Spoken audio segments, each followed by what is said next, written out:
To get a complete view of your receipts and payments, it's best to use your online banking app to download your transactions as a CSV file and open it in Excel.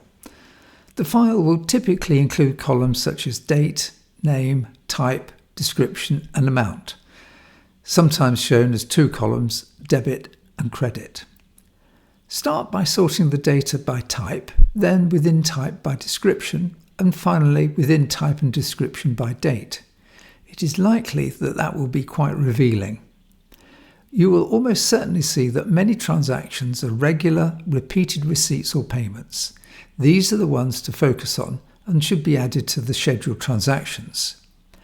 You may also need to create a few more general scheduled transactions to cover non-regular types of income or expenditure. You can select a transaction or scheduled transactions by clicking on the row. You can edit it by clicking the edit button, having selected it, and you can then change it if necessary. You can delete a transaction by selecting the row and simply selecting delete and confirming that you want to delete it. You can reorder transactions. So if we take direct debits, for example, if you want to reorder them, you choose a transaction type. I said direct debits. And within here, we can either sort by description or by amount, or we can simply drag and drop a transaction to where we want it. And then we save the order. You'll see we've got them in groups.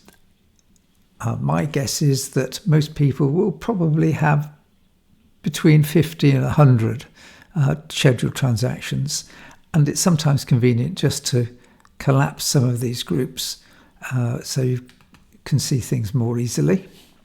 And of course we can enlarge it by just clicking on the expand button here.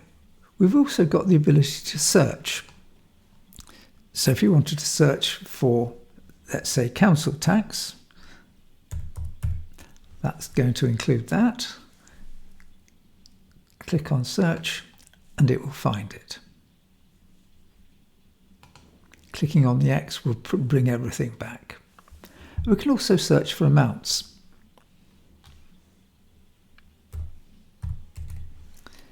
If I enter 5.00, we've got to be careful here because it's going to find everything with 5.00 in it. So we'll see 175, 525 and 15. But you can be more specific if you want to.